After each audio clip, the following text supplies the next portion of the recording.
play with it. What are you doing? I'm making it. I don't think you can go on there. You have to do it on this computer. Anyway, okay. Welcome back to another episode of Unchained with me, Paul Gomez. Me, Dylan Moore. I thought you were doing the hardest kid in comic thing. And the hardest kid in comics. On eBay. I'm doing all of it right now. You're also in front of me. This is. Well, listen. I'm listening. Maybe if you knew how to do this. You want me to record it? Because I don't hear you say it. So we got a great show for you today. We got some good topics and a great guest that's coming out. There it goes. Before we come out, we got to go to that hill that pays a bill and yell and shout our sponsor. That is Geek Out. I didn't really mean yell. Oh, well, I mean, you should talk about Geek Out, Burleson, comics, board games, all kinds of stuff. Yeah, that's right. Geek Out is a place to be. If you're in DFW Metroplex, go check it out. It's one of the biggest LCSs around here, and it's got tons of table space for any event. So check out Geek Out in Burleson. And before we bring out our guests, I do want to talk about two campaigns that are going. Both of them are friends of the show. I'm going to just, throw that out and let everybody know. But that first one right here is Kitchen Witches. Yeah. And that's by Halo. She is actually just about to fund. She's got 157 till she gets funded, and she's got 27 days. This is an activity coloring book. It's a great project. So definitely check that out. Second project I wanted to bring up today real fast. There's an alien in my toilet. I was about to say duty. You talk really loud. Yeah. Wait. Wait. Alien in my toilet. Go on. Alien in the Toilet by Sam Bear. Hope I'm saying his last name right. I hope you're not. So he picks on you. It is Sam funded. Bear. Yeah, it's funded. Let's see this. You got to read my notes because he doesn't prepare. There's an Alien in My Toilet by Sam Bear. Issue number 6. That's right. And how many days? 28 days left to go. Definitely so check it out. So if you haven't funded it or help fund it, go right now. All right. In the 28 days. Speaking of Kickstarters and campaigns, we have a great guest who actually has an amazing campaign as well. Let's go ahead and bring him on. Joe, how's it going? Hello. Hi, Paul. Hi, Dylan. How's it going, guys? So, I don't know how best to introduce you, so I'll let you introduce yourself to my son. If you could tell him about your comic store that you had and, what you've got going on at the moment. We'll touch base on it and bring it back around at the end of the show. Sure. Yeah, no worries. I'm glad to finally talk to you like one-on-one. I know really chatted online. I discovered you whenever you had your Kickstarter up for Cryptic Haze, and backed that one. And then I started doing like indie comic spotlights on our YouTube channel and did one for your book. And so that's when we kind of started chatting. Obviously loved the book, that's why I made a video out of it. So just started kind of following you from there. And so you're one of the early creators that I was following when I got into this, because I've only been in this for maybe a little bit over a year. Right. And so me and my wife are from here in New Braunfels. You're up in the Dallas area, right? Because yes. I actually used to live in Fort Worth for 10 years, and that's where her and I met, and then we moved down here. So very familiar with that area. I don't think Geek Out, that shop, existed yet, but back then I made sure to hit up as many shops up there as I could, because I've just always loved comics my whole life, and there was just an immense amount to check out up there. So, and down here too. I mean, we got San Antonio in one direction and Austin in the other, and a few little shops scattered in between. But yeah, I grew up in South Texas. My local shop was like an hour away. It was in Corpus Christi, so I had to rely on the local Stop and Shop for my comics. So it was not the best way to collect comics. Right. And this was before the internet was big. So if I wanted to learn anything, thankfully back then we had Wizard magazine. So if Wizard put out it it was the 30th anniversary of the X-Men at the time. So that was the only way I learned all about the X-Men, after loving the cartoon that came out in the 90s and whatnot. But you mentioned a store. So my wife and I had started a store called Child's Play Games and Geekery back in 2014, and Childs is my wife's last name, so that's where the idea came from. And she actually used to help run a game store that's no longer up in DFW, but that's how she kind of learned how to do it. And so when we moved down here, at the time there was not any in New Braunfels, so we're like, okay, let's start small. Let's just do conventions. Let's basically anywhere anybody would let us set up. I mean, there was even a couple of times that the local GameStop would have like a big game release. They're like, just set up a booth in the store, just little thing. We used to have a game night at a local pizza place once a month. I mean, just anything to kind of build up that audience, right? And so 2 years after that, we finally were able to afford to get our own brick and mortar store. And so we ran that from like 2016 to 2018. Unfortunately, I got sick and we had to decide to sell it, but it was kind of a blessing in disguise because, a couple of years later, COVID hit. So thankfully, I didn't have to worry about trying to keep the store alive during that time. And I don't really want to, like I said, we'll jump back into this later on, but I did want to ask, when did you decide to make this comic? I mean, were you in the store at the time? Or was this a thought beforehand? How'd that come about? So yeah, I mean, running a store and selling comics was definitely a different world, and it was something I never thought I would do. So it was cool to kind of see that aspect of it and, learn how to figure out what people liked and what to carry on the shelves. And especially being a small shop, I couldn't just order a bunch of stuff. So that was very educational. And my day job was I was a banker. So, funds and finance are part of my nature. So that's awesome. Thankfully, that's why when it was time to sell the shop, I could prove to them, yes, it makes money. You just got to follow the plan that I've laid out, Right. And so yeah, it kind of started. It started with the little mascot that we have for our store, which she has a comic now, but she didn't back then. Her name is Malia Mayhem, and she's based on my wife. She's this little 9-year-old girl who loves tabletop, loves cosplay, loves going to Comic-Cons. And so she was always the mascot of our store. And back then I had a friend of mine create like a little 6-panel origin story for her. We put it up on a poster and we had it up in the shop. And everybody would love that. They were like, what is this? Like, is that going to be a comic one day? And we're like, we hope so, And it took a little longer than we thought, but we finally achieved it. It was during the pandemic, it was in 2021. That one we didn't do first. Me and one of my best friends from college, his name is Roy Gonzalez. We had an idea for the other part of the book that's on Kickstarter, which is called How to Hunt a Hero. And that was a story that we had for years.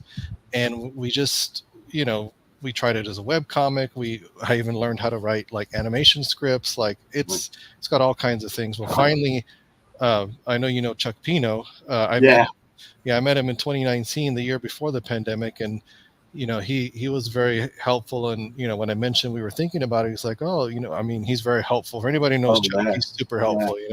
He's great. I mean, he's got a competing show on, I think, right now or right afterwards. So we're not going to talk much about him. But I mean, he is amazing. If you ever need help, go find Chuck. He's a great editor. And let me tell you, I haven't read your comics, but I've read about them and I've talked to a few people about them. These are some amazing comics. And like I said, we're gonna backtrack around to the end of the show. But I mean, I really love this character of Malia. Is that how you say her name? Man, yeah. That and both of your comics, or the hero. Yeah, How to Hunt a Hero. How to Hunt a Hero. These are very amazingly different. I mean, I don't say that. Uh-oh. Did we lose something? Oh, I don't know. I'm still here. Oh, no. There you go. I think somebody was messing with controls. But I've got to say, I really don't fall in love with comics that much that are on Kickstarter. Usually I have to have them in my hands. But I am loving both of these main stories. And like I said, we're going to get back to that. We are going to talk about that first topic that we brought up. You mentioned X-Men, which really leads well into that first topic. And that first topic is? Wolverine. So apparently there's a rumor going around that Wolverine is not going to be part of the X-Men whenever they come into the MCU. Mm-hmm. Can you believe that? No? I mean, he is probably the most popular X-Men, and to think that he's not going to be coming out right especially right now when the MCU kind of needs that lift, don't you think? Mm-hmm. It's kind of surprising to me. You said you're an X-Men fan. What do you Oh think? yeah. Well, I mean, obviously, growing up with the animated series, like that was the gold standard. I mean, in the same way Batman the animated series was for Batman, and so I got to experience the Fox movies as they were coming out in theaters, and of Yeah, course they were hit and miss, but in looking back, I appreciate them overall. yeah, And so back then it was more like there was not a push to keep things genuine to the comics, right? It was more like, well, we got to do the general audience. Well, obviously the MCU showed that you can get it closer to the comics and still have the right. audience enjoy it, right? So taking that, I'm assuming that and probably some other background legal stuff we don't understand is what's taking so long, right? Because Right. they've had Fox for a few years now. So all that to say that, depending on, my question would have always been like, okay, well, where are you guys going to start? Because like Right. there's so many iterations of the X-Men at this point. There's some that are more well known than others, but like they Disney obviously has shown that they know that the X-Men 92 are popular because we have well they refer to them as X-Men 97 now, I guess, because Right. that's the cartoon that's coming out. Am I misquoting that? Now I'm questioning myself. Is it X-Men 92 or 97? Anyway, it's a continuation of the 90s show, right? So Yeah. they know that that's the hit. In the Miss Marvel show, they did the little tune to show that she's a mutant, so they Yeah. know that that's the hit. So are they trying to drop the hint that we're going to do that version of the X-Men? Because if that's the case, then not bringing Wolverine is a big question mark, because he's a Right. big part of that generation. Now, are they just throwing us off? Because if you really want to start, Wolverine wasn't there at the beginning with the Right. original X-Men. So if you're going to start there, then yes, I guess I can see that Wolverine's not coming. I really hope that they start with the original X-Men group because I'm a big fan of Cyclops. He was always my favorite until like Bishop came around. Of course, Bishop I don't think is going to be anywhere in the first few iterations of the MCU X-Men, but that first cast of X-Men, Iceman, Beast, Jean Grey, is just hopefully they do it that way because it can stretch it out and it'll feed to the the fans, I think, if they start with the original. So I mean, I don't know what they're thinking. Like I said, Wolverine is the most popular, and you would think with as much hits as they're getting right now, not pulling in the numbers that they're expecting, you would think they get the most popular one out there. But again, I love that original cast. Halo, thanks for sharing. Yeah, I was just looking it up because I was driving myself crazy. It is called X-Men 97. Yeah. That's the one that's coming. Okay. So, but yeah, that's the big question, is where are you going to start? And that'll answer the question of, does Wolverine belong where you're starting? Because I'd rather they take their time. And obviously there's the big question of who's going to play him. So, Right? I mean, it does give them time to find that right X-Men person to fill Wolverine's shoes, which is going to be probably a tough sell for just about everybody, I think. But mhm. but again, if they are delaying his entrance into the MCU, then that gives them plenty of time. What do you think? I think it's all crazy. Yeah. was Wolverine your favorite? I don't know. I don't know about my favorite. I think Cyclops and Wolverine were like right at each other for me. Mhm. Yeah, you're a big Spider-Man fan. Yeah. He doesn't matter that much. Spider-Man. Well, I mean, I understand. I love Spider-Man too a little bit, but it was always X-Men for me. I mean, that's just who I am. If y'all are a Spider-Man fan, please don't change the channel just because of me. You love Spider-Man. So, going on to our second topic, AI has been a big news topic, and I'm kind of shocked that it is happening, I guess, to the biggest stars out there. You would think, especially the biggest stars, would actually get a little bit of notice or whatnot. But this past week, Tom Hanks himself said, they used his image in a commercial without his consent. Really? And he's like, how are they allowing this to happen? And he's starting to sue on his own behalf, of course, because they are using it, which is kind of crazy. Now, again, I'm not a fan of AI. I've always said it is legal, and until it's not legal, then I don't think you should prosecute anyone who's out there doing it. Me personally, I choose not to do it and don't want it in my comics. But for someone as popular, I mean, as huge as Tom Hanks being, used as an AI form without his consent, that's kind of crazy. Yeah. Mm-hmm. Oh yeah, and it's all over. Like, it's not just the entertainment industry. I have a friend who's in pharmacy, and she said the other day they had a big meeting about how that's going to affect their processing too. So it's spreading into all sorts of industry, because let's be honest, it's the old somebody's trying to make a buck. That's all. Yeah. That's all they don't care about anything else. You can argue all the ethics and everything. That's the bottom line, So yeah, and it's crazy. Like I said, you would think that if you were going to use someone's image like Tom Hanks, you would get their permission first, because they are such a huge star. They're going to be able to come after you or try to stop it. I think it gives more firepower to the people who are against it now that they're using it to someone that's so popular and famous. I mean, I've heard tales that they were using it for Robin Williams, who has passed.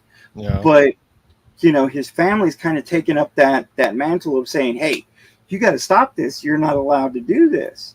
Mm-hmm. It's one thing to get permission. It's another thing to just do it without it. It kind of feels like a violation. Yeah. and I don't know if I want to go to that point, because it is legal at the moment. Most AI, and like I always tell people, you can't exactly condemn somebody for buying an AI product, because AI is legal. So you can't really get on to the customers, or you can give them the knowledge and say, hey, this is what you're buying. This is how it's hurting everybody.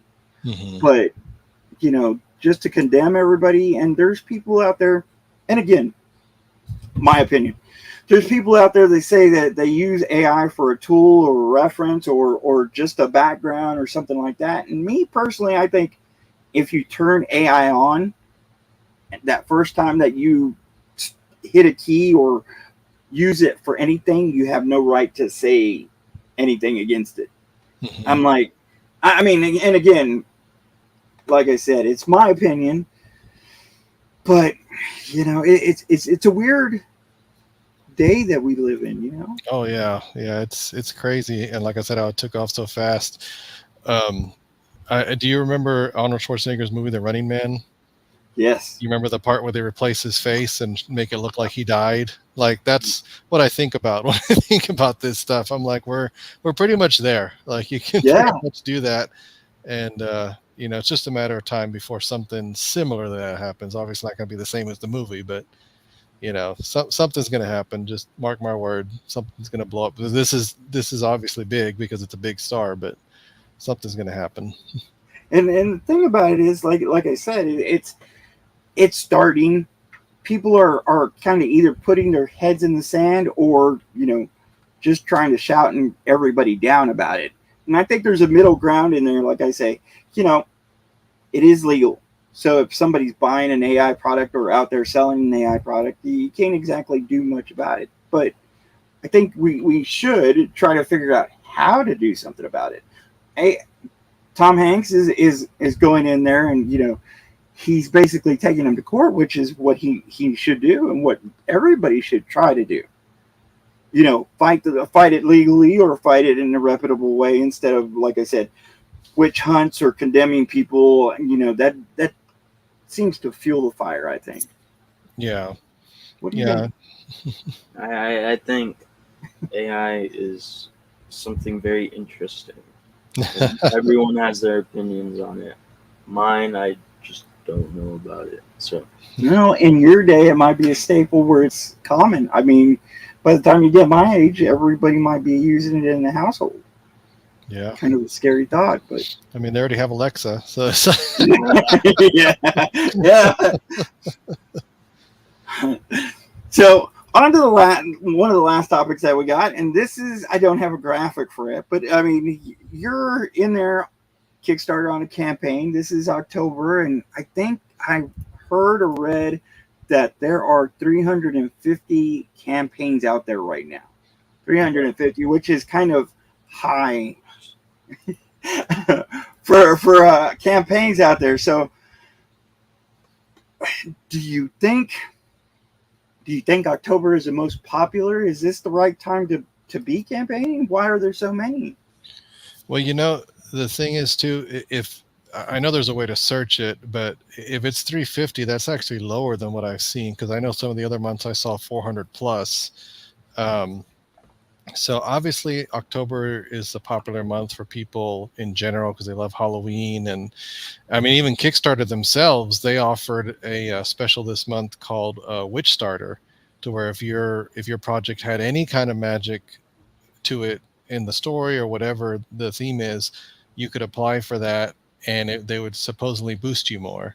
Oh, wow. Yeah. So thankfully we got to submit ours into that because Malia, does deal with magic.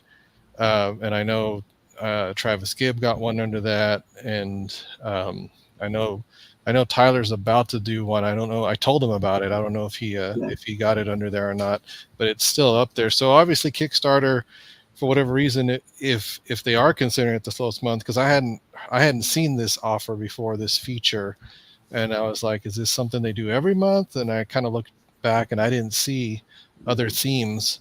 So that could also be Kickstarter saying, hey, yeah, it is a rough month, so here's an incentive, And I know last year, speaking of Chuck, I don't know who had a Kickstarter up that he knew and I was following, and they were commenting about how long it was taking to fund, and Chuck said something about, yeah, October's tough, So it's a weird time of the year too. I mean, the big holidays are right around the corner, so everybody's already got Christmas on their mind. And and we already know all the things that we keep hearing, and the inflation and the economy and whatnot. I mean, those are all real factors, of course, but people still seek out their entertainment. I mean, there's still books that are making across the 10,000s and whatnot. Even some first timers. So it's as I've learned and listened to other people to see, like, it's hard to nail down really what it is, because there's a lot of different factors. I mean, if you listen to Tyler, there's obviously some factors in marketing, and there's factors in are your audience getting the right audience, and so there's just so much to consider. There really is. I mean, it's hard campaigning. I mean, it's hard campaigning nowadays. I think there's a lot more campaigns that are out there, and right here before the seasons that start, Halloween and Thanksgiving and Christmas right after that, I think a lot of campaigns try to get it out so they can beat that rush. Mm-hmm. So I mean, I understand October is one of those heavy days. It's one of those months that you have to definitely keep in mind. Yeah. Like I mentioned, my background's finance, so my mind is like, if I do this in October, it funds by the end of October, then I send it to print, then I send them out. So all that happens before the end of December, so that way it falls within this tax year, not the next tax year. Which is a good point. That's where my mind goes. So, but I mean, it's hard, especially that October, November month. Those few months are really hard.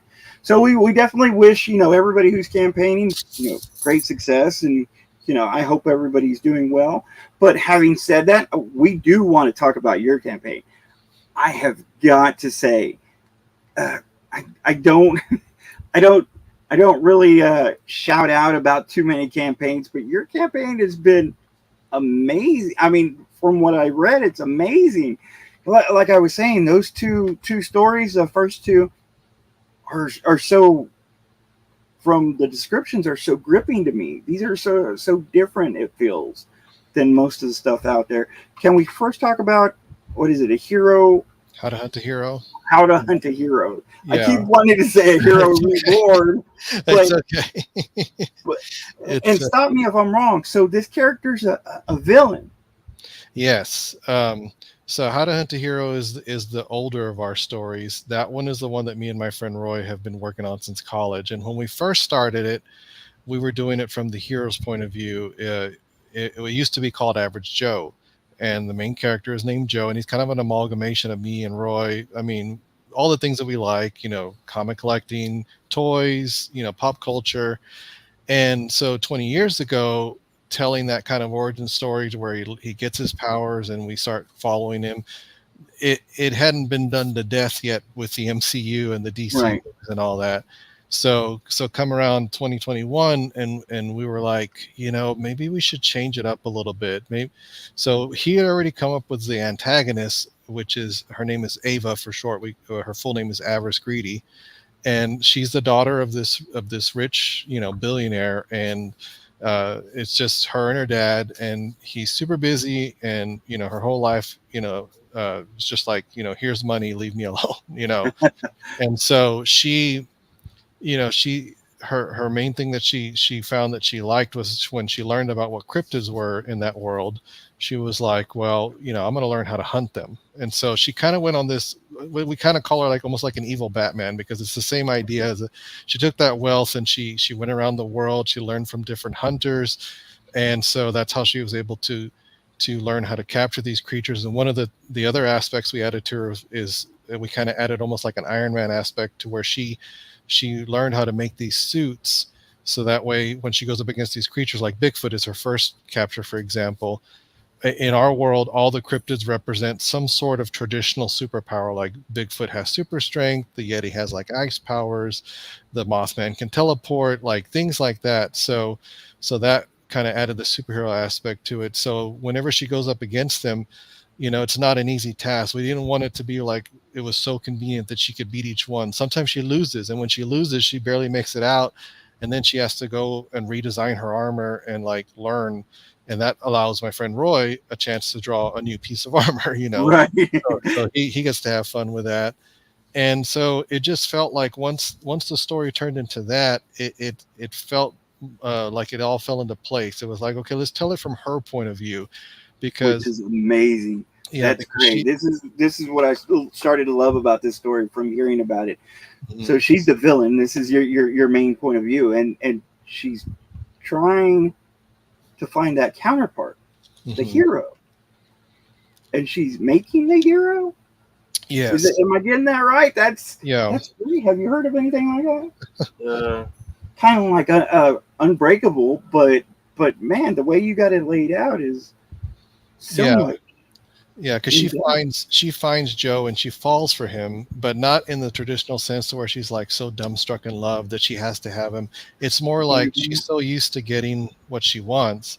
She's like, well, here's somebody that I want to be with, but I've learned that he loves all this superhero stuff, so I have a way to make him a superhero. Are you guys hearing me okay? Yes, Yeah. yes. You can keep talking. We're going to share the screen and bring that up a little bit so people can see it. Skadoosh. Okay. How to Hunt a Hero. This is basically what we're talking about. Yeah, so that's if you scroll down a little bit, that's Ava on the right looking angry, and that's Joe with his current girlfriend who's named Val. And so her thing is Joe's already taken, so I'm gonna secretly infuse him with these powers, and I'm gonna control this narrative of, I'm gonna give him this, she calls it Operation Origin, this whole thing that she has laid out to where first she's gonna get him the powers without him knowing that it's her, and then she's gonna like observe how it unfolds, because she knows him. She knows how an origin story unfolds in the comics. So she knows he's got two best friends. One of his friends is like the voice of reason, like we should be calling the cops as this stuff is happening. The other friend is like, no, like we got to get you a costume. I'm gonna be your sidekick. Like he's all about it. So we wanted to give those two different points of view on the friends as well, and so and then as she goes along, as he gets the powers, she's going to send her cryptids like one at a time, like a challenge, to see how he does, almost the same way she learned when fighting them. And then at the very end, she has all these different armors that she makes. Well, her newest one, it's all black, and it's like she creates this persona that she calls herself the Dark Wraith. And so now she's created a nemesis for him. And so like she's controlling all of this, and her plan is at the very end, she's at some point she's going to reveal herself and be like, look, it was me. I made you the world's first superhero in this world. Aren't you happy? I gave you everything you wanted. But but then he's, it's a question of, well, you did it without his consent. So, and like I said, I love the story. I mean, like I said, it's kind of like Unbreakable, but I mean, you have this girl who wants this guy who's already in a relationship. I don't want to give away too much because I think if everyone comes checks this out, I think people are going to back it just because they love the story as much as I did. So having said that, I do want to go back to one point that I guess the question kept jumping into my mind. Why is this an issue 0? Oh, so this is called Child's Play Comic 0 because we've actually self-published the stories that are in here before, except for one, which is the last one I'll talk about. But those, it kind of shows there the years that we did it. So the first one in 2021 was The Experiment. So Chuck showed us Comics Wellspring, and so Roy, looked up the specs, and we came up with that first issue. It was a preview issue, and that was just the, let's see if we can do it. We basically just sold it to family and friends, and we called it a success, right?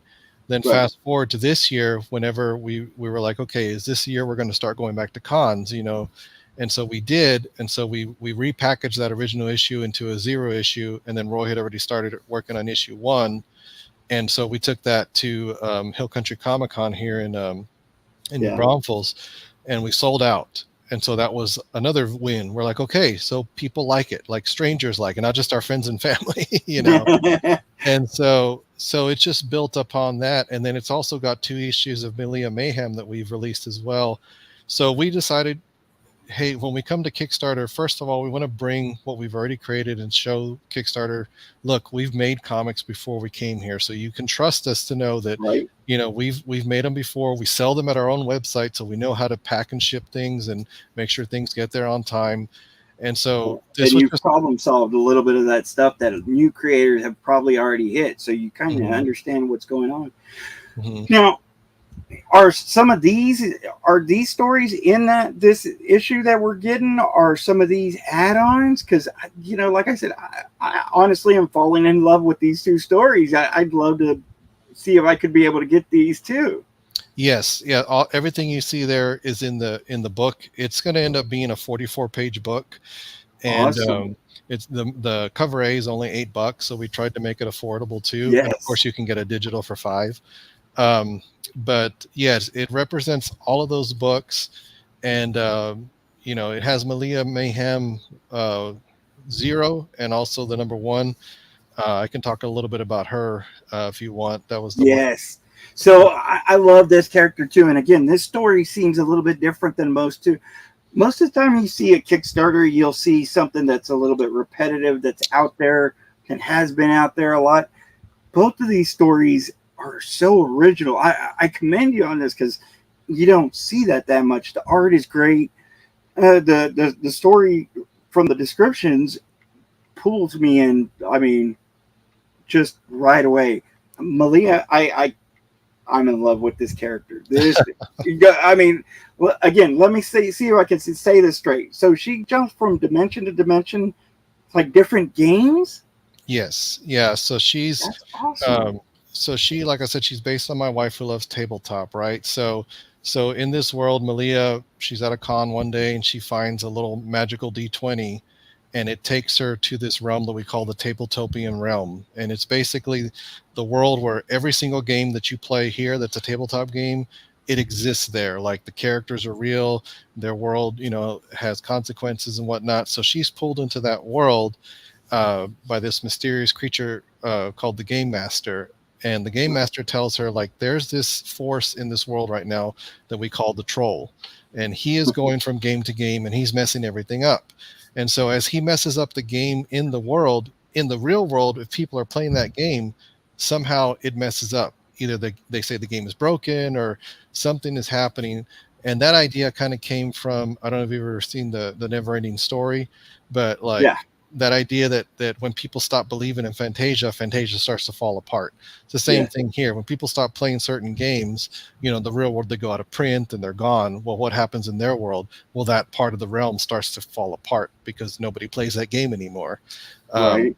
And so that was the kicker with that. And also, we made it interesting because whatever game she's in at the time, she can only fight troll using the rules of that game. So like in the first story, she goes into a D&D inspired world. So she has a little bit more leeway there because D&D has such a huge battle system. Right. But in the issue 1, which we'll do next year, she goes into a world that's based on the Settlers of Catan, which is just a resource management game. So there's no fighting. There's no fighting. So she has to figure out a way to stop troll without being able to fight, like physically fight in any way. So that was the interesting aspect that we came up with. So, we left. I mean, there's so many things that you could do with that concept. That theory of her jumping from game to game. Settlers of Catan's a huge game out there, and from D&D to any of those tabletop games, people love them. So I mean, seeing a character that's kind of going through that I thought was really great. Really thank great. you. Yeah, we want to have fun with it, and it's kind of that open smorgasbord of, like you said, whatever game we can think of at the time, that'll be the issue, right? We'll go into that world for that particular issue. So. Yeah, I mean, that's awesome. I hope y'all go into video games too, because I would love to see her jump into like World of Warcraft kind of thing. But I mean, the board games, like I was saying, I mean, Settlers of Catan, I played that for many hours. Hopefully you go into card games like Magic as well. But I mean, I don't know what you're doing. All I know is I'm falling in love with this comic right here. So, see, well, it's funny you mentioned video games because that's actually the third story in here. Awesome. If you scroll down there, we were actually doing a collaboration with a company called Dinosaur Entertainment, which is owned by one of our best friends. He's been in the video game industry for over 23 years at this point. So that's been his focus. But when he saw that we were doing comics, we've all kind of, like I said, him and Roy have been friends since high school. I met them both in college, so we've been friends for 25 years probably at this point. And they have always had this story that they wanted to tell, which they called Teen Strike, and that one is more personal for them. And I got into it too because we all grew up in South Texas. We're all Hispanic. And so with Teen Strike, we wanted to kind of tell that type of superhero story, but in that setting. So it happens in the real life. There's really a town in South Texas called Rio Hondo, and that's where this takes place. That's where Roy and Jesse went to high school.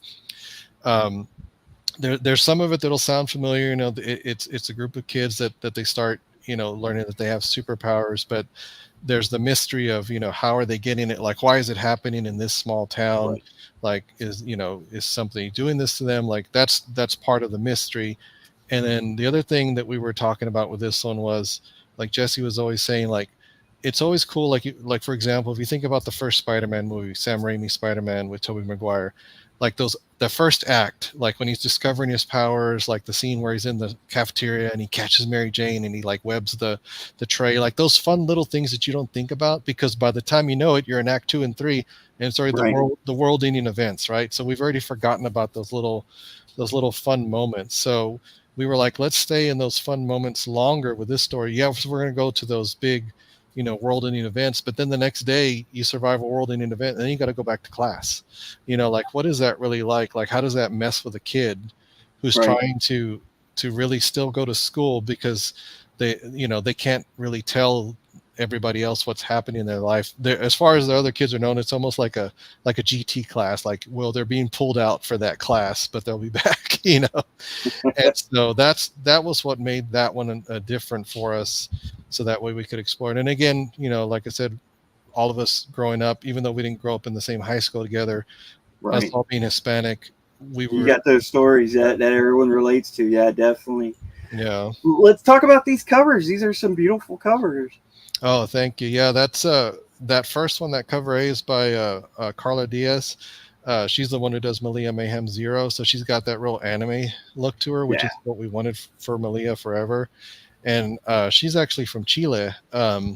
I found her because I was looking through DeviantArt and I saw that she had done some work for Dark Horse Comics for Adam Warren's comic called Empowered.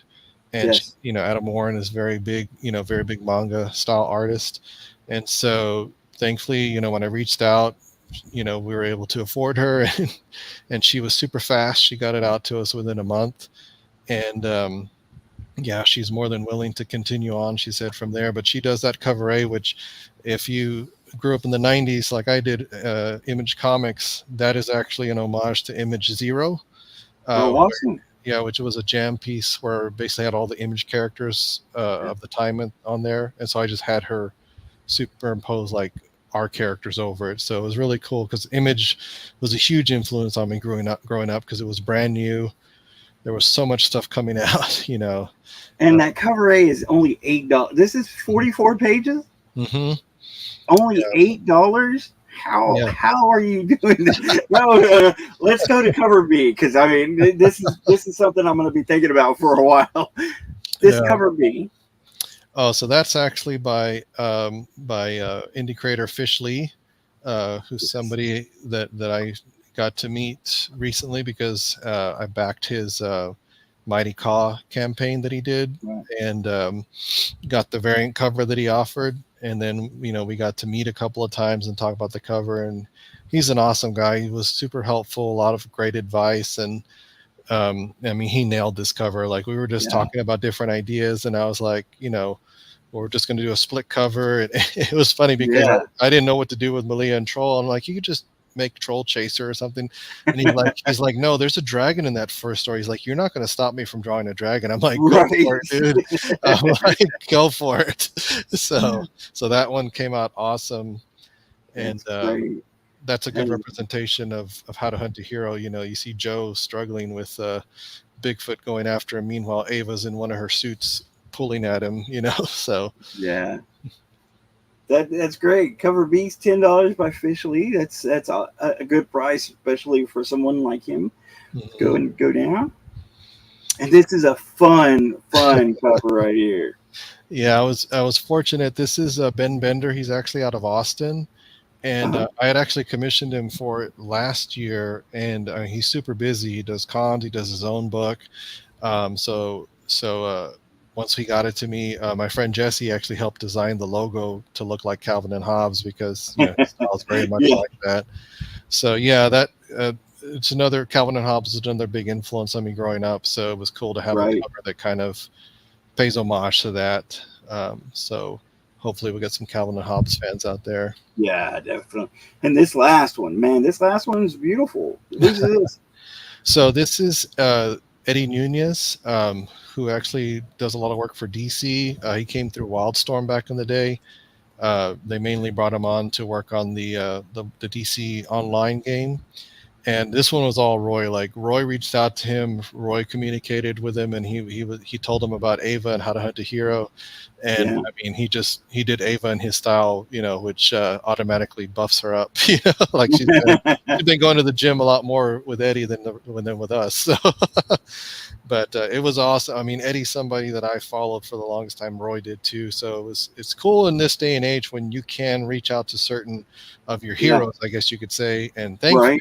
If they're nice, they will help you out. So I mean, being a new creator, it you can get some of those people to answer, just by asking them and being nice and saying, hey, this is what we're looking for. I know I had a few big names kind of answer me back those first few months, and I was shocked that anybody would answer me. But this is, like I said, this is a very, very beautiful. Now, can we talk about any of the add-ons or stuff that you have on for this? Sure, yeah. We kept it real simple since it's our first campaign. I mean, we have it to where people can choose their specific cover. I put a retailer's pack in there, so that way if there's any stores that want to carry it. And then at the very bottom, we just did one last tier called All the Swag, where they get all the covers, and we throw in a couple of promo cards, a couple of bookmarks, a sticker, and still give a little bit of a discount because you're buying everything. So that kind of, again, just comes from, you were asking how we're making that first one $8. I mean, Comics Wellspring's pretty well in their pricing. And so, and of course, the more you order, the cheaper the discount, the classic Right. thing, you know. Right. But even so, with their minimum, all this stuff, you know, still will yield a profit. And even on the add-ons right now, we're actually, now that we've funded, we're talking about other add-ons that we could add. Yes. But we haven't solidified any yet. But hopefully within the next week, we'll do an update. And so there's other things that we wanted to add on there because, like I said, just coming out of the gate, we wanted to keep it simple and then allow room to grow. You know, so excuse me. Yeah, I mean, this campaign looks great. You've already funded. Yes. How many days do you got? We still have 27 at this point. We kept our goal really low. We basically just put what we needed to print the books, you know, because thankfully Comics Wellspring just needs, oh, hey, Matthew Cole. And I think it's 25 copies. So we have 4 variant covers. So I know I need to, you know, at least buy 25 of each. And then of course the swag that I mentioned. So again, the goal of this was to keep it simple because, you know, for us Kickstarter, we wanted it to be just another venue because like I mentioned before, Right. we've already sold at cons. We already have our own website. So we wanted Kickstarter to just be one more piece of that puzzle. Exactly. And, you know, like if it wasn't for Kickstarter, I wouldn't have met people like you, like Fish Lee, like, you know, it's so cool to just to feel a part of that community and trying to come in. And, you know, I know not everybody's welcoming, so I appreciate that people like you are welcoming. Oh yeah, no man, I'm glad to have. I mean, you definitely help support it. I've got to say that I was waiting for this interview because I wanted to say one thing, and it might not be the best thing at all, but you know, I appreciated the video you did for my book. Where's your video? Oh, I mean, come on. I was looking at this great campaign and I'm like, the only thing it's missing is a video. Yeah. No, me and Jesse have talked about that. Yeah. It was one of those things, you know, we had everything lined up and I honestly just ran out of time. And Yeah. because of the other reasons I've mentioned to where I didn't want to delay it anymore, we were just like, let's go and launch it. But me and Jesse have talked about going ahead and just finishing one and then adding it after the fact. But, you know, I even asked Tyler about it and he was like, it doesn't hurt, you know, because I think he said he ran out of time to put one in The Last Girl with the Mega Fist. So I got to admit, I usually don't back campaigns that don't have video. I'm definitely backing yours. Oh, thank you. Because like I said, I fell in love with the story, you know, the concepts of them and just looking into them and reading them and you know, with all that, I'm definitely going to back this. But you got to put a video. No, I appreciate that feedback because, yeah, I mean, part of this is learning too, right? It's our first one, and we are totally open to any feedback that we've gotten or continue to get, or, you know, whatever comes through, because that's the whole point. We got to keep learning, right? So yeah, no, I definitely think you need to get a few more add-ons, you know, mini prints, maybe stickers and stuff. But again, you know, that's up to the person who's running the campaign. But the one thing, like I said, you got to do. I know you know how to do a video. Yeah, you did a great video for me on reviewing my book, so I know you know how to. You got to do a video for yourself on this campaign because it looks great. I mean, it really does. Well, thank you. Yeah, no, I appreciate that. So, do you have any questions about the campaign? All the campaign stuff is gibberish in my head, so I'm set right now. I think he's just kind of running on empty. He actually goes through all the campaigns with me most of the time anyway, but yeah. No, I understand. It's tough because there's some campaigns that, I'll be honest, like I've already kind of decided to back them, but I'll start scrolling through and there's just so much stuff. It like never stops scrolling. And I'm like, you know what? I'm just getting the basic book, you know? So it's like, yeah, it's hard because sometimes it feels like too much, but then I understand why, because it's like some people want all that stuff. And hopefully we'll get to that point. Like you said, you know, we'll see what else we can do that's an add-on now that we're funded. So. But yeah, you're looking at it a great way. You know, I always tell new creators, you know, Kickstarter, you know, crowdfunding should just be one aspect of it. going to conventions, you should have a game plan, going into conventions and trying to make a decent profit. You're not going to go sell out the house because we're not A-list celebrities or anything. Yeah. But, to make a decent profit off that, going into comic book stores, being able to table and get to know people and build your audience that way is something that a lot of people kind of ignore. But I think, that's been my pillar, I guess, of my success. Mm-hmm. If you would. I'm your pillar. Yeah. Besides him, All right. So, we got about 10 minutes before the hour. If you don't mind, we're going to go ahead and cut it short. Do you have anything you want to tell the audience?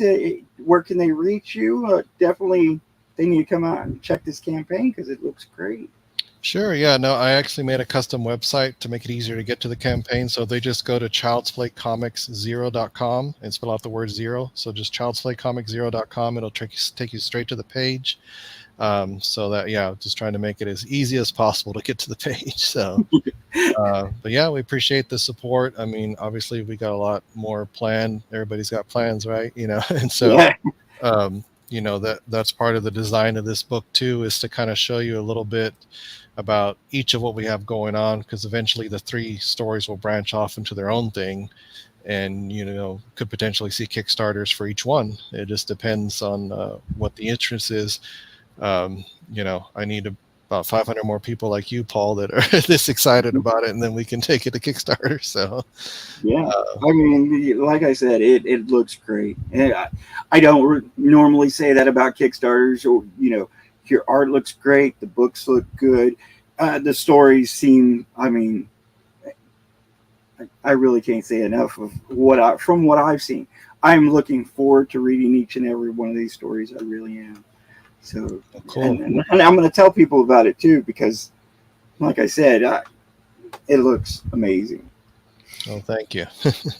Having said that, the link is in the bio if anyone wants to go and back this book. Thank you to the guys who have backed the book, especially in the show and obviously before. You are.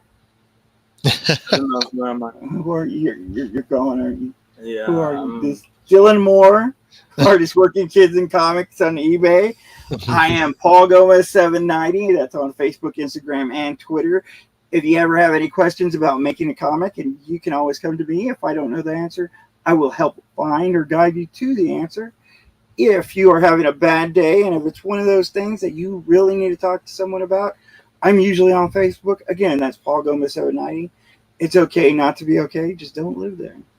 Mm-hmm. Thank you, Joe, for coming on, and thanks for sharing your great project. Thank you, sir. Appreciate you. We'll see y'all next week on Unchained. Joe, let's talk to you.